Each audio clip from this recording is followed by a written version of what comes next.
رای مهنتی تاجی را در خارج ایشان نقض بدانم. برای ما شما عیب نیست. نه ای که مردها، زنهای تاجی، بانوان تاجی در مهاجرت هستند هزارها هزار. ما ننگ ناموس داریم؟ ما ننگ ناموس داریم. همین قصار برای مهاجر رو گپ زد. با میپرسم ما ننگ او پدنالت بودجت کشور در دستی تو با ننگ ناموس مو چیکار داری کازیو؟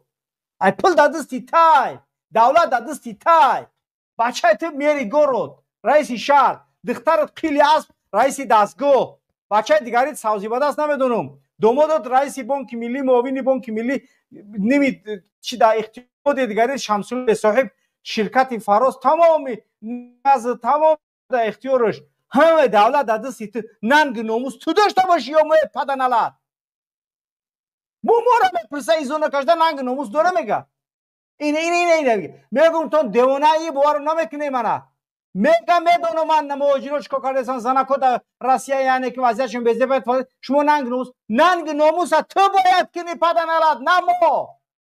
دستی من مهاجر تماشا داره 7000 8000 آدم یا 2 میلیون مهاجر چی میآید وقتی که سفارت تی اگون کار نمیکنه؟ وقتی کنسولگری تو پول میگیره برای یا از رشنیا نرود اینو 2000 برای یک جسد روان کردن مردم پول میگیره برای روان کردنش. ننگ ناموس مهاجر داره تو نداری پدنالت. اگر تو قواز مهاجر رو میدونستی خوتی کمی نه دین ای مسکو اومد یگون برو با مهاجر رفتی شیشتی گپ زدی. تو ننگ ناموس می‌داشتی میرفتی خاطی مهاجر زنی مهاجر تاجیک در روسیه در مسکو در جای بودگیت اشتراک میکنی قدشو گپ زده که من در فکر شما هستم. تو خودت ننگ ناموس نداری پدنالتی به ما. با ما را میگن ننگ ناموس داریم زنکا کار کردیسن. زنکا رو تو با همین حال رسونده ای دولت اداره نتونسته کردن تو. و تو چه خیلی ما میپرسی که ننگ ناموس داریم؟ او آدمای دو گشتگی همش رنگی تن. خربزه را میگرم همسایه پد خلی پیشو. کازیولا پوشین میگه ننگ ناموس داری مردکا را گفته است. ننگ ناموس تو باید کنی رستم کنه باید خیلی اسب کنه کلیاپاترا کنه عزیز ما گازیت خونه کنه.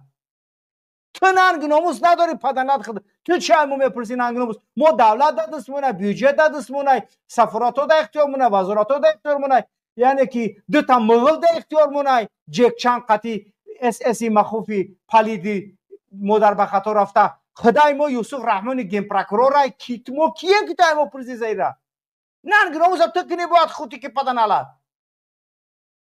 این ایرا بی همین قدر ما گفتیم نام مهاجر نو به زبان گرفت.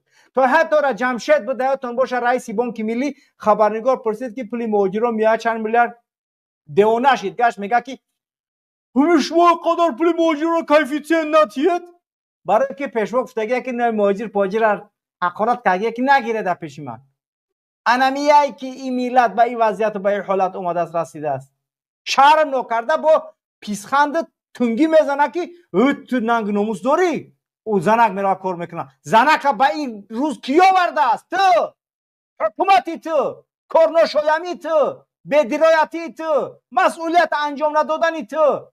ما را چی میگه ننگ ناموس داره؟ تو باید ننگ ناموس کنی شکم دم که اگه قولی صغیره و پدنالتی بیمون بچه مریم گور سوخته گوری مریم در بگیره لعنتی.